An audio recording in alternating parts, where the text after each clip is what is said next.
Good morning. Welcome to Freeway Bible Study. For today, the 28th day of March 2018. Today we're on Genesis 22. Abraham tested. My name is Kurt Bell. I am your host of Freeway Bible Study. Let me just check my bike. A Bible study that I do every day, Monday through Friday, on my motorcycle as I ride 50 miles to work between my home in Irvine and my place of work in the Inland Empire here in the greater Los Angeles area. And we are off.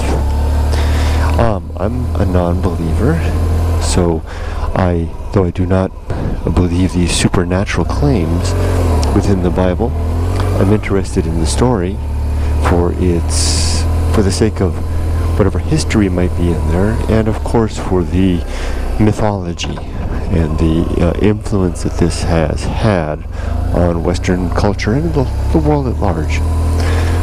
I don't do this looking for issues with the Bible. That's not my first aim. But when I spot them, I will point them out. So let's go ahead and start. So thus far in Genesis, as we've been doing for a couple of weeks now, we're following the trail of the patriarch Abraham. Excuse me.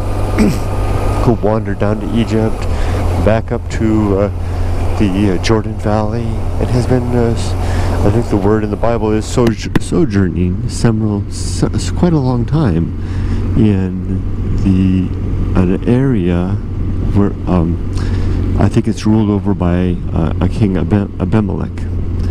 We've seen Abraham do a couple of things so far. We've seen him grow old.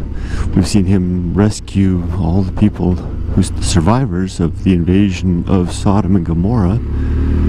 We've seen him give birth to two sons, Ishmael, his first son, born to him by Hagar, the slave girl out of Egypt, and his own son by his own wife, Isaac, recently born of Sarah. And we've also seen him set apart and put away Hagar and her son in favor of focusing on Isaac and his wife Sarah. In this, that was the last chapter. In this new chapter, God tests Abraham. And this is a weighty chapter. This is one of those chapters, milestones is the right word in the Bible. There's a couple of big things that anyone will remember from the Old Testament, even if you don't remember which books they're in. You'll remember things like the flood, Exodus, and of course the testing of Abraham on the mountain with his son. Excuse me. So the book opens, this chapter opens with God announcing for Abraham, where are you, Abraham? And Abraham says, I'm here, Lord. And God says, Abraham, I have something I want you to do. Yes, anything, Lord. I want you to take your son, Isaac, your only son, Isaac. Now remember, everybody, Isaac wasn't just any son. This is the son that God promised to Abram after Abram was 100 years old. This is after many times telling Abraham that his seed would be like the stars in the sky or the sand on the beaches in number. And here, in a time when no one would live more than 120, Abraham had made it to 100 without a single child. So Abraham's trust certainly must be very strong.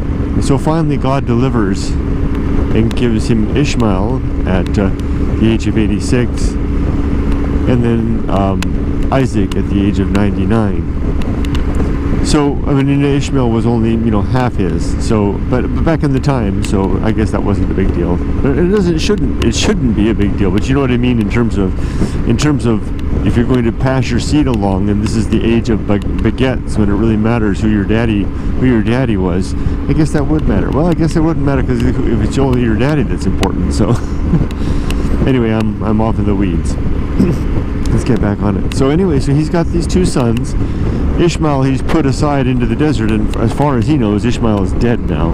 Although God did promise to make a great nation of him, but he's now set apart from Abraham. So Ishmael will grow, and Abraham probably knows that Ishmael will grow if he survives the desert, which he probably will. We know he will. He'll probably grow to be distant from or even resent Abraham for his actions against he and his mother. And he certainly won't be a part of Abraham's household. So will it be that Abraham's line will prosper in that way?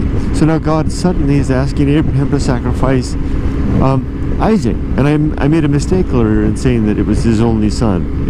He does have his other son Ishmael, of course, but Isaac is the son of his household, the one who will inherit his home and his name and all that like.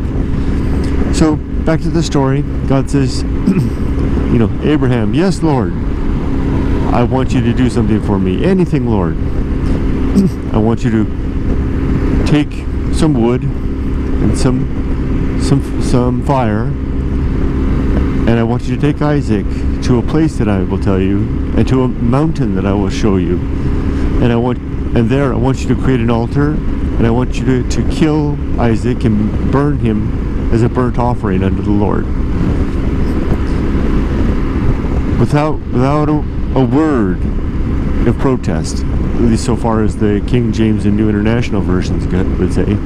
Without a word, Abraham obeys. And the very next morning, he gathers 2 of his servants, I guess they're slaves, and a donkey or an ass, and he chops the firewood and gathers all that they'll need and collects Isaac, and they set off. Now, he knows where this place is, and he knows it's about 3 days' journey, so he has the provisions for that. And we can also get some idea. It's interesting that he probably knows the area pretty well, because he went so far as to chop firewood. So if there must be a place without much wood.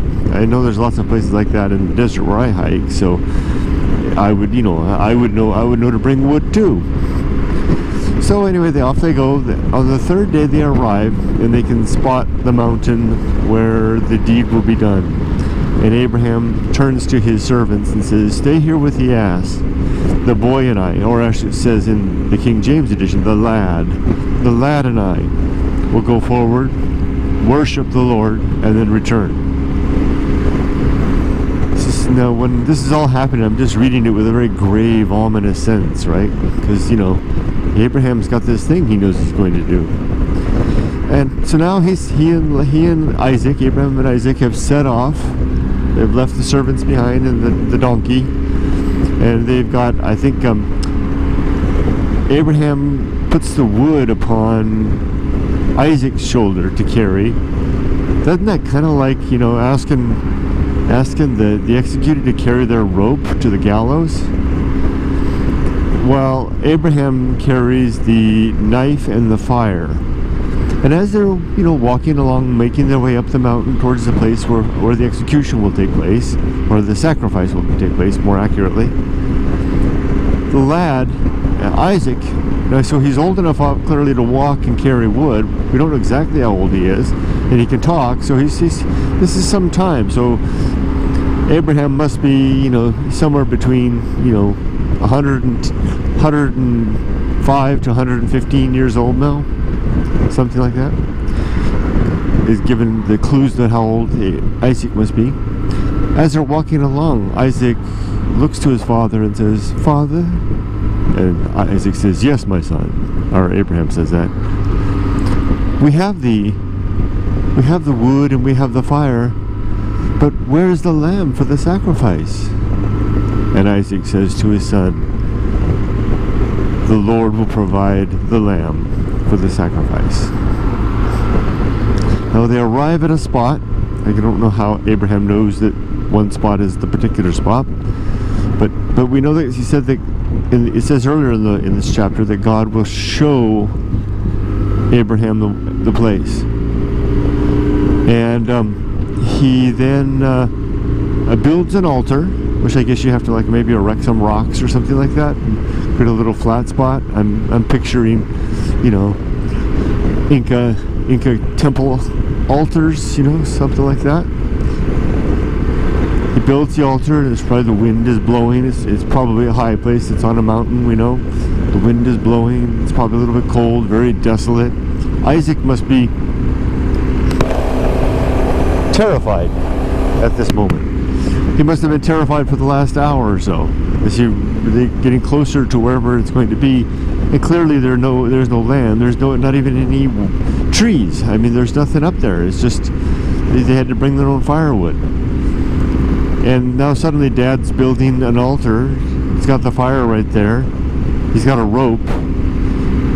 What's he gonna do? So then Abraham steps over to Isaac, grabs him, and grabs the rope. And we don't know if Isaac struggled, but I imagine he would maybe just sit there and in almost like a lamb to slaughter, so to speak,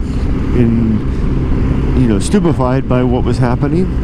Or maybe he did cry out. I kind of feel like he didn't. I feel like he was so terrified and so locked in horror that he just stood by. Well, Abraham wrapped the rope across his hands, perhaps first, to bind his hands. Would that be the best way? I don't know how they bound children in the old days for sacrifice. I mean, we know that children were sacrificed.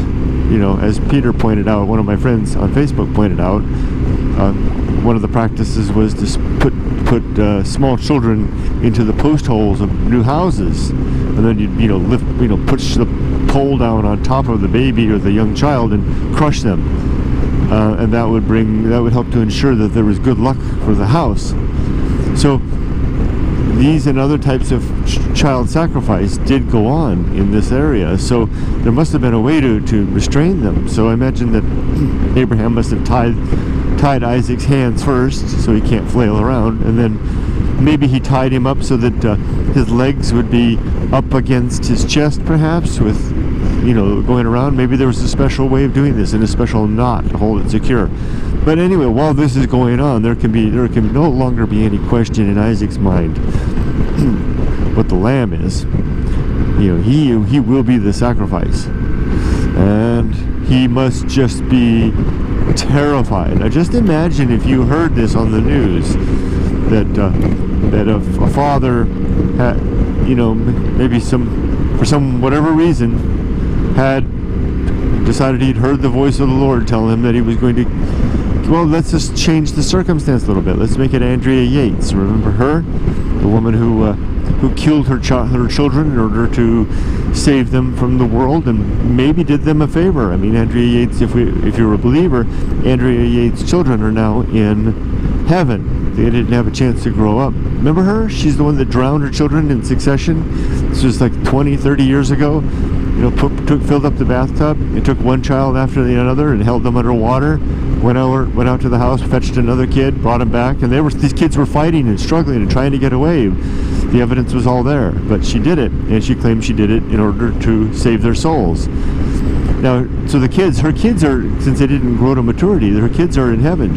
I guess she did them a favor. She may have, taken away some decades of their life here on earth, but she's given them eternity in the presence of God. And guess what?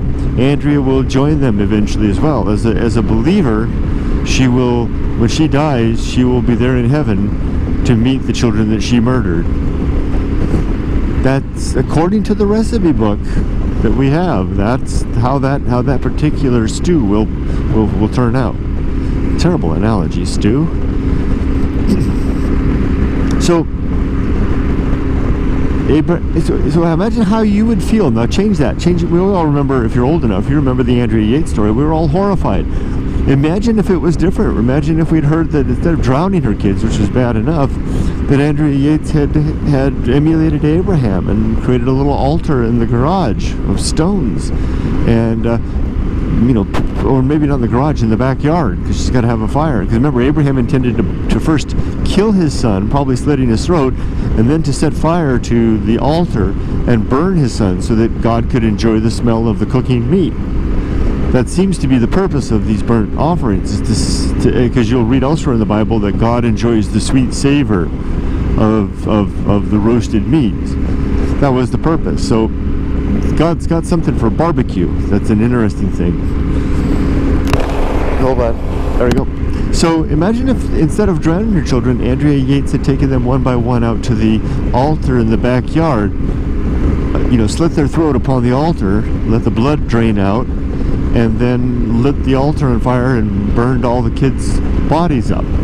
How would you and I react to that? Again, with the same positive results of her children all winding up in heaven and Andrea Yates to join them later. It's a win-win for everybody, except the squeamish who are, and atheists like me who don't believe in such a place and think that Andrea Yates robbed her children of everything that they could ever have, and herself in the process.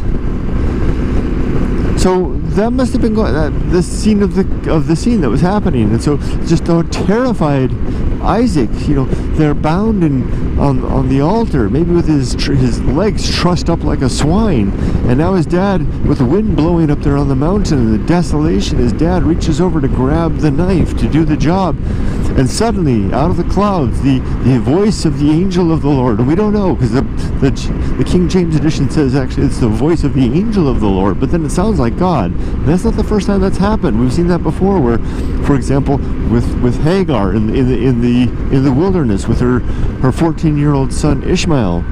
It was the voice of the angel of the Lord speaking unto her in the desert, but it was God talking. So it's two times. The first time I just kind of gave that up to kind of, it's just, the way it wrote, that's not how they meant it. It just came out that way in the writing. But it's the second time in 3 chapters away from each other that it came out that way, that God intends to say something, and the Bible makes it sound like he's speaking through the mouthpiece of an angel. Anyway, the booming voice, and you can just hear it. Abraham. I'm not exaggerating. That is, if you read I have a Bible app that I use. It's called the U version, and if you listen to this being narrated in the King James edition, the narrator actually does that booming voice, Abraham, Abraham, and then he switches immediately to Abraham's voice. Yes, Lord. I mean, clearly Abraham didn't want to do this. Yes, Lord. He's like, well, it took you long enough.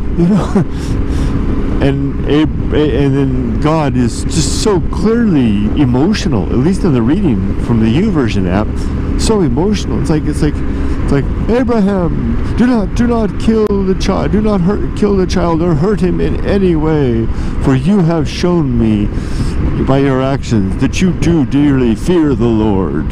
Now it took me about 4 readings before that jumped out at me. That the whole thing of the test was not obedience to the Lord, but fear of the Lord. He's demonstrated his fear of the Lord.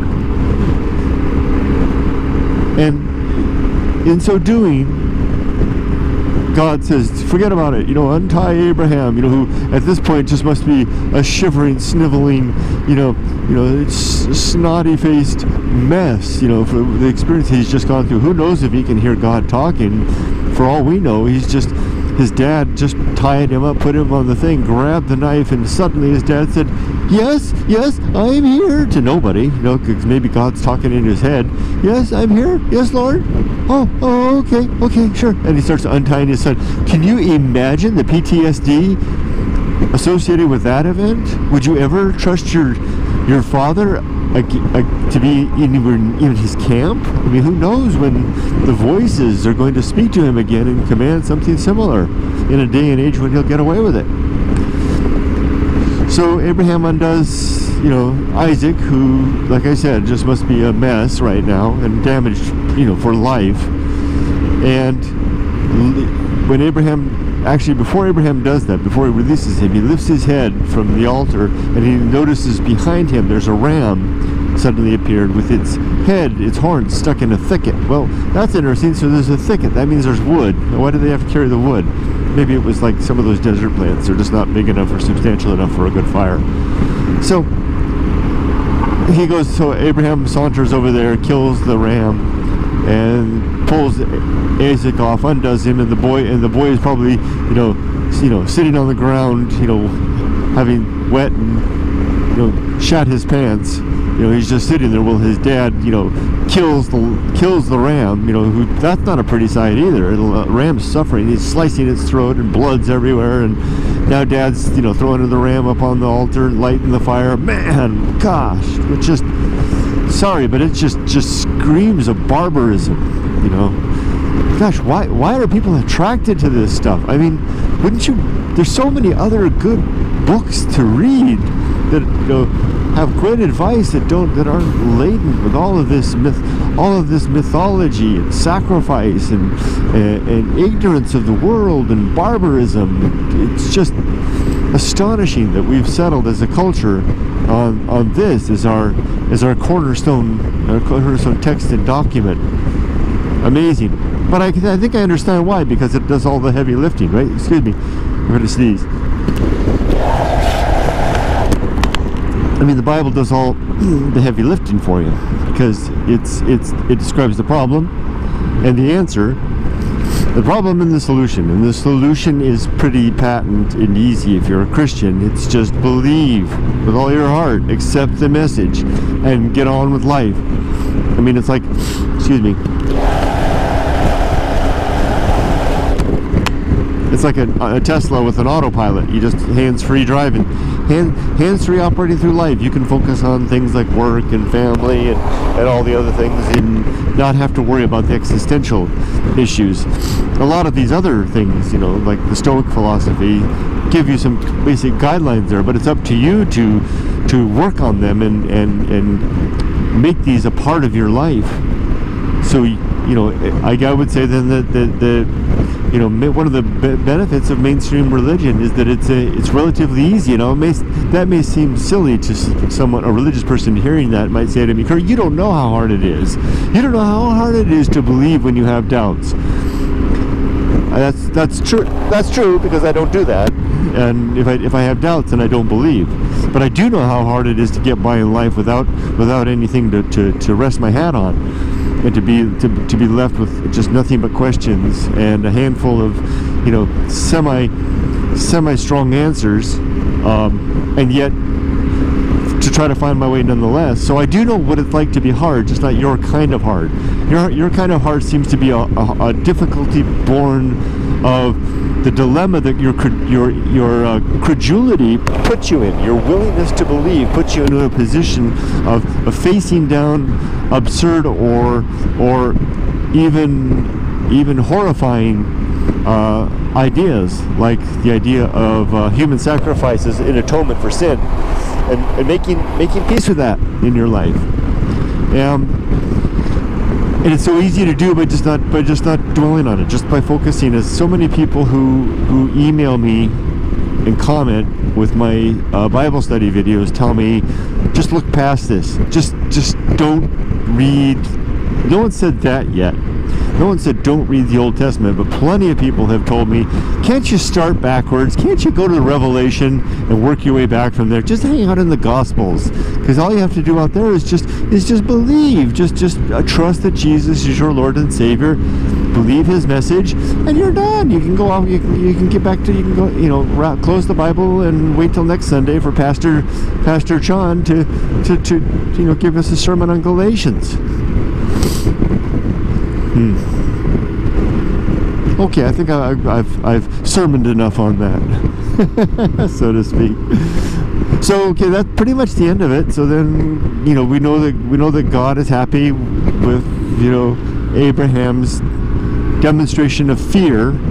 Again, that's what launched me off on the tangent, was that God was not testing him for his obedience. Which I thought that was the case all along. This was a test of fear.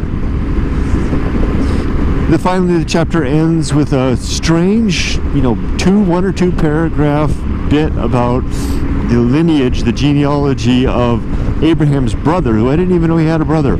Well, of course I did. I just forgot, because it was back there a few chapters back, many chapters back.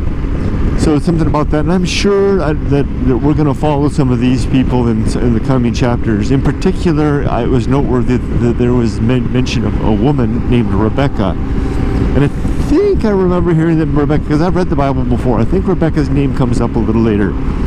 But that's it. Oh, I'll leave you with a question that I asked on Facebook.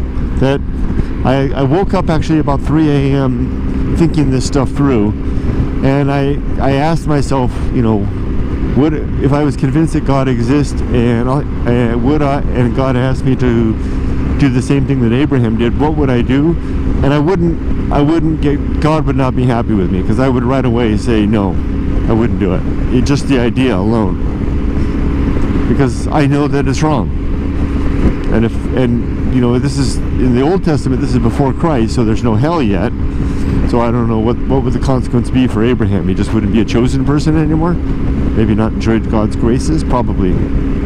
But even if I knew there was a hell, I would go to hell instead of killing my kid. So that's an easy one for me. Yeah, even if hell is as bad as everybody says it is, I would still go. I'm ready to go now. I'll go to hell now, even without doing that. I'll go to hell now, without just for the sake of the integrity of my reason. To say no. And you know what? Even if I got up to the gates of you know, with St. Peter, and St. Peter said, you know, Kurt, you were an atheist, you know, but you were a pretty good guy, you know, you tried really hard, you did that Bible study series, which means you really took us seriously for a bit. We're going to give you a slide and let you in. I would stop before I took a step in, and I would ask, so is it true? Is Yahweh really all that was described in the Old Testament and the New Testament? You know, in Jesus too? Is Jesus really like he was described? And if the answer was yes, I would say thank you, but no thank you. Which way to hell? And I would willingly volunteer myself to hell, rather than to spend it. I'd rather spend an eternity comforted by my principles, by the integrity by the soundness of my principles, rather than to sacrifice these and spend an eternity in the presence of really a tyrant and a jealous, angry, maniacal, genocidal being, incompetent being such as Yahweh. So I guess that's a good enough way to end it.